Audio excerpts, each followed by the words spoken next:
So just a quick roll up because for those of you, well, wait a second here. Let me give you a few minutes or a second or whatever. I'll give you a minute.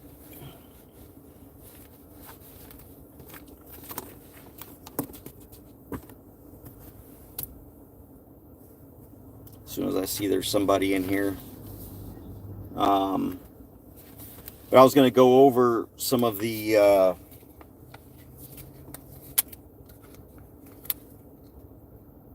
all right, there we go. Hey, Paul, how's it going?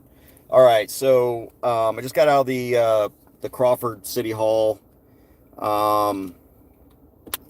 Hey, how's it going?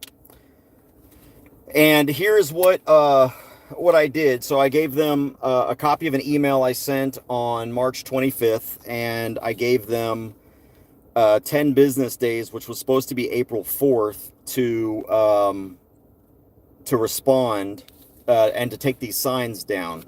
The signs are still up, and so what I'm going to do is I'm going to give them another 10 days. Now that I've brought this before them, I'm going to give them another 10 days to take these signs down. And if they don't, I will be going to the Attorney General, because I doubt that the chief is sharing this information. Now, so what I did was, in my actual email, I quoted the law, Texas Government Code 411-209, explained that you've got your signs up that are illegal. I go over the law. One of the things I put in here is, I'm hereby providing written notice of the violation. As a government body that is tasked with enforcing the law, I fully expect Crawford's leaders to abide by the same legal standard we as citizens are held to and remove the illegal signs.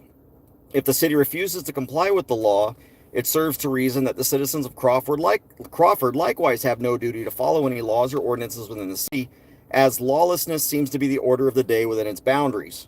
Licensed handgun owners are the most law-abiding segment of society, and to attempt to bar them from the peaceful exercise of a right is a slap in the face to the purpose of government at its base. Our Constitution makes clear that, quote, governments are founded on the people's authority and instituted for their benefit, and not to infringe upon their rights and privileges as citizens, nor to lord over them with power it does not possess.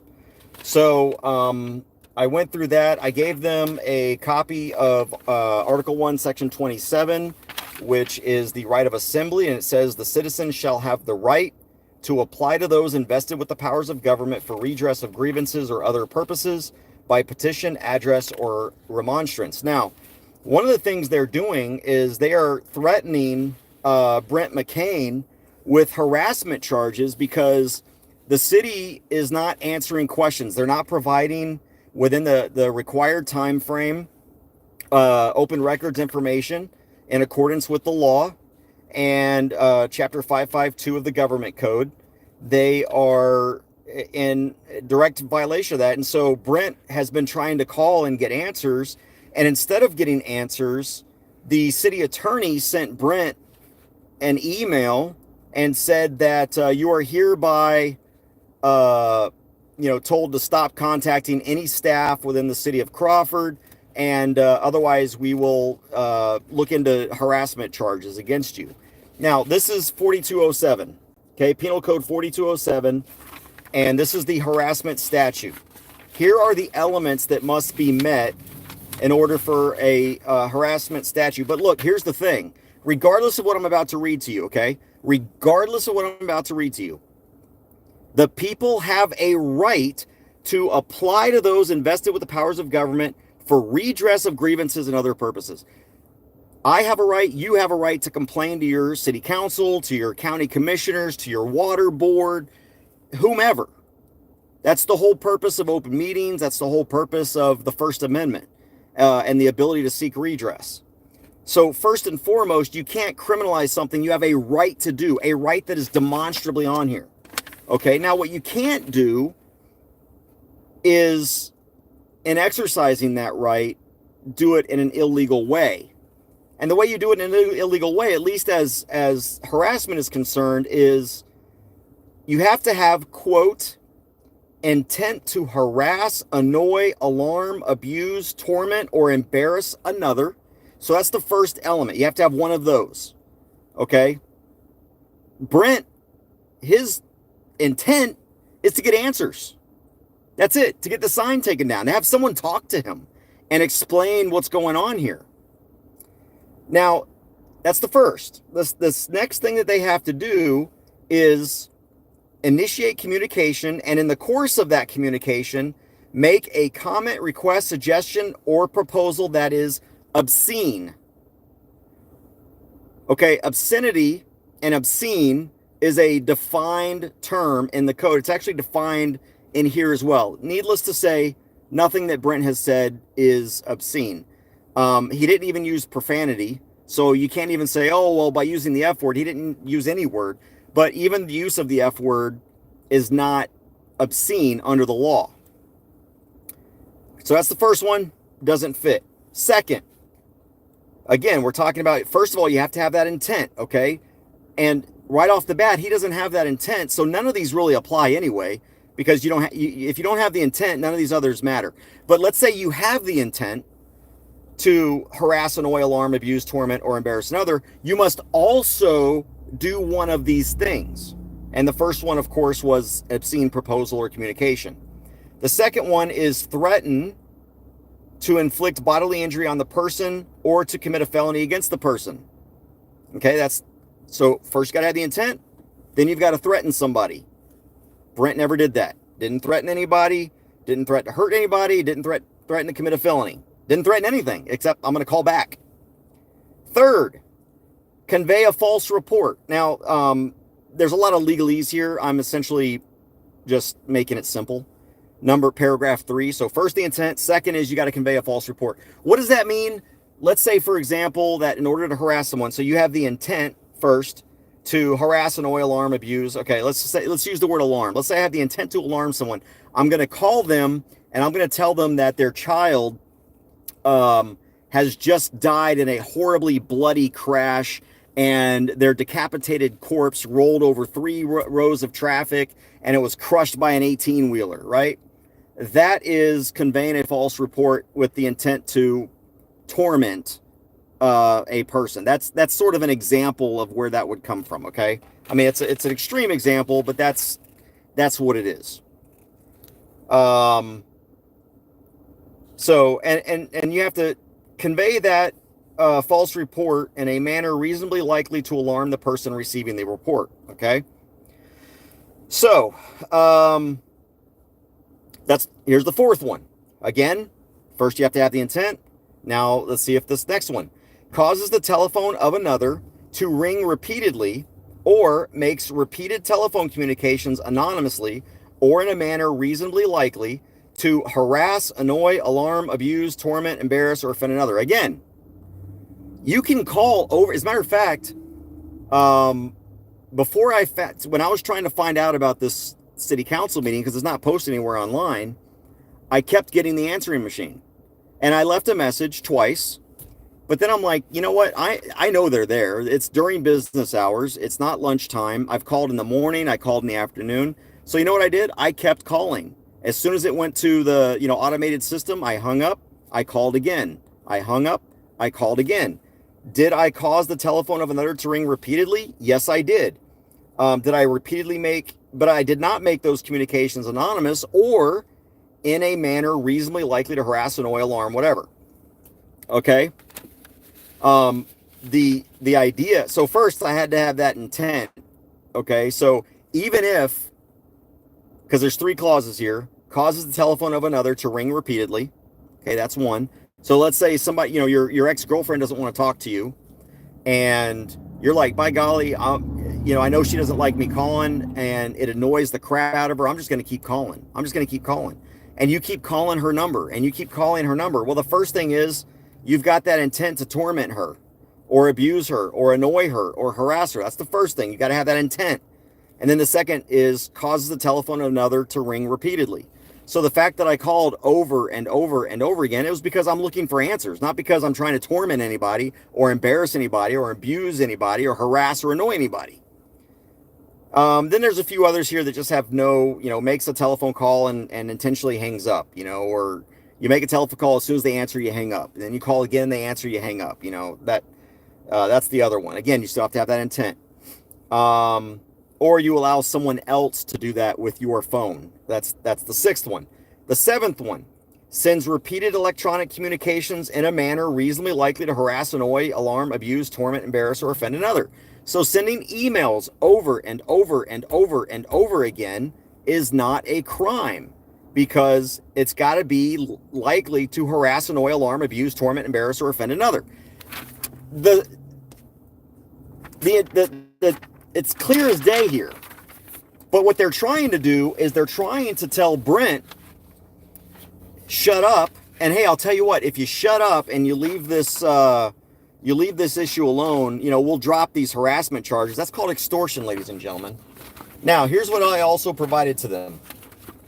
This is Attorney General Opinion KP0047, KP standing for Ken Paxton. If you're ever looking for an Attorney General opinion, you might want to go back and go, hey, I remember George Bush had a, or not George Bush, but whoever, Greg Abbott, when he was the Attorney General, had an Attorney General opinion. If you're looking for it, you're looking for Attorney General Opinion GA for Greg Abbott. So this is KP0047 for Ken Paxton as the Attorney General.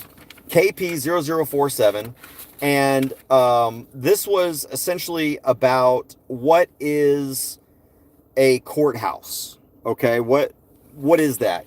And can you post signage at a courthouse, essentially? What does that mean? And what the Attorney General found is that the premises of a government court, well, here it is. For the purposes of 411-209, the phrase premises of any government court used in 4603A3 generally means either one, a structure utilized by a court created by the Texas Constitution or the legislature, so a standalone courthouse, that the only thing at the courthouse is, or at that building, are court functions. All the offices are court functions. All the rooms are courtrooms. There's nothing else there. There's no tax offices. There's no water district. Everything in there is a court function. That's the first meaning of premises of a government court. The second is, or, number two, a portion of such a structure. The premises of a government court or office utilized by the court means a government courtroom or those offices essential to the operation of the government court. Now, there is no allegation that anything in this building is has anything to do with a court, but I provided this with them because I wanted them to see that even if they were to try and hold court in here, municipal court, once a week or once a month or whatever, it doesn't apply here. So the responsible authority, so the premises of government court or office utilized by the court means a government courtroom or those offices essential to the operation of the government court. The responsible authority that would notify license holders of their inability to carry on the respective premises must make the determination of which government courtrooms and offices are essential to the operation of the government court. Okay? So, you can't just say, oh, well, the hallway is essential. All right, then I also provided them with KP0049. And this one's a little more specific. And again, it doesn't really apply here because it really deals with multi-use facilities. Pursuant to KP 47, which I just read you, and that's the only reason really I provided 47, because it has nothing to do with this. And really this one has nothing to do with it either. It is only the courtrooms and those offices determined to be essential to their operations from which Hays County, which this is where the opinion came from, may prohibit concealed handguns without risk of incurring a civil penalty. Conversely, and this is the point that I wanted them to see, a licensee who refuses to relinquish any concealed handgun or refuses to exit the building after being given notice by a government entity does not commit an offense if the building is not one from which sections 4603 or 46035, which has been gone now, prohibit concealed handguns. So, in other words, as you'll see in the the picture for this video, there are signs up there. No open carry, no concealed carry past those signs. It's posted at the entrance to both the police department and or the city hall. As you can see, I walked in there both openly and concealed carrying. So I violated both of those signs, but those signs are illegal. They're not allowed to be there. A licensee who refuses to relinquish any concealed firearm, or, and this is of course before open carry, so open carry, concealed carry, it doesn't matter, it's the same now, or refuses to exit the building after being given notice, and I was given notice, does not commit an offense if the building is not one, just like this is, from which 4603 and 46035 prohibit. Now, if you're going to play that game, ladies and gentlemen, you better be 100% sure you're right or you're going to jail, okay? And you're going to lose in court. So make sure you're 100% right. I know I am. Hence, you know, they say that an unconstitutional or unlawful law is no law whatsoever, is no law at all. All right, the last Attorney General's opinion I gave was KP 98. This is the one that is more specific because it has to do with open meetings. And by specifically limiting the offense to carrying a handgun in the, quote, room or rooms, the legislature made clear that it did not intend to prohibit the carrying of handguns throughout an entire building, but instead only in the specific room or rooms where an open meeting of a government entity is held. And it goes on. Government entities should place their notices that entry with a handgun is prohibited at the entrance to the room or rooms where an open meeting is held. A government entity may not provide notice that excludes the carrying of handguns when the room or rooms are used for purposes other than an open meeting, and then it must be only during the open meeting, okay? So up until the second that they call the meeting to order, and from the moment that they adjourn, it is no longer a prohibited area, so you could even go right back in there with a gun if they post at the entrance to that room prior to an open meeting. So these signs are illegal. What they're doing to Brent is called extortion, and trying to get him to back off and not complain and not exercise his rights under Article 1, Section 27 of our state constitution. And you know what? If you just back off, we're gonna drop. Well, you know, everything will be all right. We're just gonna drop these this harassment investigation against you. So hopefully this gets fixed. If it doesn't get fixed, and I can't really read the room. You know, these small towns, they don't like being told what to do. They don't like outsiders coming in and saying, you can't do this or you have to do that. They don't like that sometimes. And I kind of got a mixed feeling when I was talking to the city council today that, you know, some of them seemed to be a little irritated with me being there. And some of them were like, oh, well, thank you for coming. I try to solve things at the lowest level possible. The last thing I want to do is, especially in a town like this where I think they've got like 1,000 people, I don't know, is cause them expensive litigation. But their city attorney is getting them in trouble.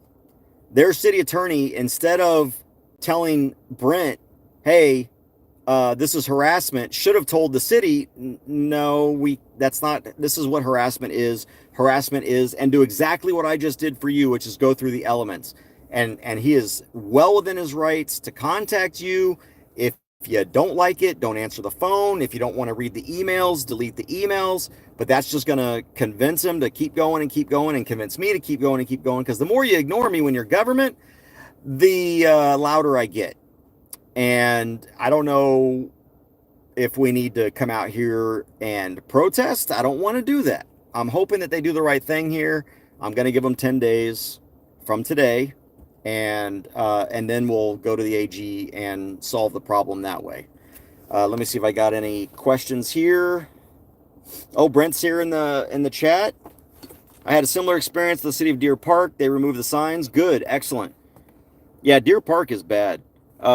Need more information to preserve our rights anytime. Hopefully that helps you. I gave you a bunch of sources that you can look into. Again, KP 47, KP 49, and KP 98 are the AG opinions that deal with this issue. And I'm going to leave you with this. If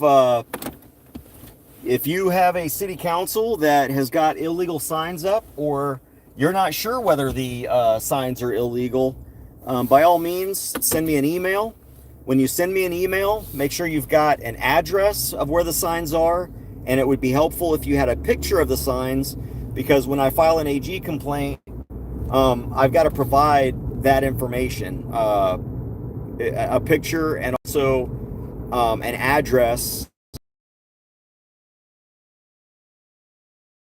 provides before you send that email out. So the three things I need: one, I need a picture of the signs that you think are illegal. Two, I need the address of where that picture is located.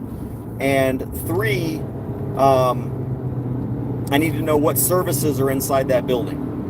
And those are the things that I can use to help you fight against these illegal signs. And with that, I'm going to let y'all go. I am on the highway doing 80 right now. 75, of course. On the road. You guys take care, be safe, and be free. I'll see you next time.